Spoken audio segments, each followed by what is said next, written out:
What's good, Joshua? Boy, Epiphany the Beast. Welcome to ATB Hoops.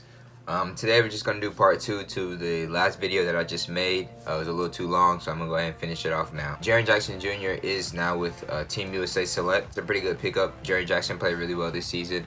He's a really good player. Maybe the Hawks did not pick him up though last season, but I think he's gonna play really well for Memphis. He already has a really good connection with Ja Morant, so it's good to see him on Team USA Select. RJ Barrett withdraws from Team Canada to nurse his calf strain that he received in Summer League. That's pretty good. They wanted to be healthy for the Knicks. The Knicks fans obviously want to see him play, so why not rest up? Draymond Green re-signs for a 4-year, $100 million contract. I'm going to go ahead and speak on that real quickly. I went ahead and waited until the 2020 season for a new contract.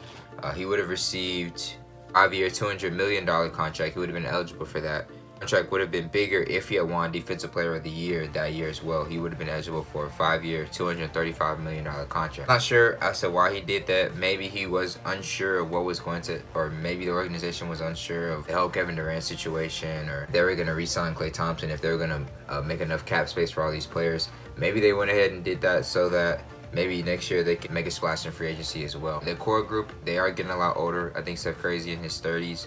Klay Thompson approaching that, and Draymond is as well. So D'Angelo Russell is still on the team as well. Klay Thompson says he will not rush in returning. He'll probably return after the All-Star game. He said he wants to play in his 40s. A lot of players add outside shot to your game. You can stay in the NBA for as long as you want. You know, the NBA always has room for shooters, especially in a spread out system that we play in now. Obviously, Klay Thompson can shoot. We all know that. And I saw another video today of Blake Griffin. He was shooting threes, and he could get his 3-point shot off in under a second. And a lot of comments were saying, man, he just added 6 to 8 seasons to his career, which is correct. You know, if he can come off of maybe a pick and roll, a pick and pop a three, a pick and fade off. He can fade, hit the 3-ball as well. So a lot of players, yeah, if you just add shooting to your game, consistent shooting, and if you're a threat from outside, teams will pick you up and you can always make an NBA roster. Landry Shamet and Dwight Powell withdraw from Team USA to prepare for the season. Landry Shamet plays for the Clippers. We all know the big offseason they had this year, so I know why he's coming off. And then Dwight Powell with Porzingis coming back, I know they need to definitely get their front court intact and really build that chemistry back up. Sam Dekker signs with Lokomotiv and Cuban of Russia. If I said that wrong, go ahead, correct me in comments below. Dekker kind of had a off and on NBA season. He played really well in college for Wisconsin, but kind of went to the NBA. Couldn't really find his spot. Bounced around from a lot of teams, but I think he'll, get his game back under control here in Russia. Julius Randle withdraws from Team USA. That's pretty interesting to hear. As I was saying that he made Team USA, and I saw a post on Instagram where somebody was praising him, saying that he made Team USA and he went ahead and withdrew from that. Torrey Craig has been added to the select roster. Torrey Craig plays for the Denver Nuggets. Opening night games have been released. At least 2 of them have. The Lakers, it's going to be Lakers, Clippers, and Toronto Pelicans. Like I said in my last video about Zion Williamson, they're going to milk as much money as they can off of him. They know that opening night they can get everybody glued to their TV to watch the defending champions go against the New Orleans Pelicans. Also, the Pelicans have also made a lot of moves, and Lonzo Ball is still a moneymaker. People are interested in the Ball family, so Lonzo Ball is the starting point guard for the Pelicans, and Lakers Clippers, they're gonna have that. They have that on opening night, and they have that on Christmas night as well. So that's gonna be something interesting to see. But usually when they have those teams who have made really big changes with a lot of star players on their team, usually one of those teams gets blown out opening night. I know a lot of y'all have seen that trend happening. So they'll usually they'll get blown out opening night, and then Christmas night it'll be a good game, and the team who we expected to win opening night would usually win the Christmas night game. At least that's what I noticed. The Rockets are trying to land Kevin Love if they don't end up being contenders within the Western Conference. I don't believe that's going to happen. I do believe they should go after Kevin Love, but I don't believe they will not become contenders. But maybe if they want to, bump up a couple more games or have a lot of depth come into playoff time, Kevin Love will be a pretty solid pickup for the Rockets.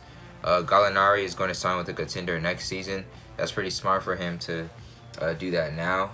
I'm not sure if it's because he's a free agent or he's just going to opt out of his contract, but it's good to see that where each team will end up and see, okay, this team, you know, since we have duos, this team is a really strong duo. This team has a duo, but they're just not, the team maybe can't get it done, or maybe they're just not meshing well together. But he'll be able to sit back this season, see where everybody ends up, and then go ahead and sign with the contender, try to win a championship. John Wall says he would never request a trade and wants to retire a Wizard. We all know John Wall signed this super huge max deal, so he's definitely going to try to come back and prove to us why he deserves his deal and why he wants to remain a Wizard for the rest of his career. De'Aaron Fox has been promoted to the national team roster and will likely make the team. Congratulations to De'Aaron Fox right there. He'll be bumped up from the select team. They already have Trae Young on the select team, but he'll be on the official USA roster. And, you know, go ahead and get that gold medal, my boy. You know, build up your accolades. You know what I'm saying? Jazz will be wearing throwback uniforms. They'll be joining the teams. They'll be bringing back their throwbacks. The Hawks, Memphis Grizzlies, we heard about that rumored this year. So they have really nice jerseys. I really like their throwbacks, and they'll also be remodeling their court, giving it more of a throwback feel as well. I live in Atlanta, so I've been to State Farm Arena, formerly known as Phillips Arena, and I've seen how they have their court now. They have the throwback logo on center court, and actually all around the arena, really, if you look at it. So I think it's pretty cool that the teams are going back to their throwback style. I know the fans are going to be really happy to see that as well. Utah Jazz have a lot of loyal fans. Jerry Grant has signed a contract with the Qingdao Eagles. That's a team in China, and the Christmas Day games have been released as well. It's going to be Bucks versus 76ers in Philadelphia, Celtics versus Raptors in Toronto, Clippers versus Lakers, like I said, in LA. It's going to be in Staples Center. Rockets versus Warriors in the new Chase Bank Arena in Oakland, and Nuggets versus Pelicans in New Orleans. 76ers, those are supposed to be the top teams in the East. Celtics, Raptors, that's who I really wanted to see in the conference finals last year, but the Celtics obviously had their team issues. Clippers, Lakers, Battle of LA in Staples Center, that's going to be interesting. Rockets, Warriors, two teams that we kind of don't know what to expect from them. The Warriors might not have Klay Thompson back at that time, and then the Rockets, Russell Westbrook, James Harden, how well are they going to play? That's going to be interesting. The Rockets could blow them out. You know, we really don't know what to expect from the Warriors this season. And the Nuggets versus Pelicans as well. That's going to be interesting to see. The Nuggets, top team in the West, they finished first place. They're probably going to finish within that 1-3 range as well this season. And then the Pelicans, all the moves they've made, that's going to be interesting to see as well. And you got to get Zion Williamson playing on Christmas night. But that's going to be it for this video. Make sure you leave me a like, comment, subscribe, hit that bell for post notifications. And peace. I'm going to be out of this one.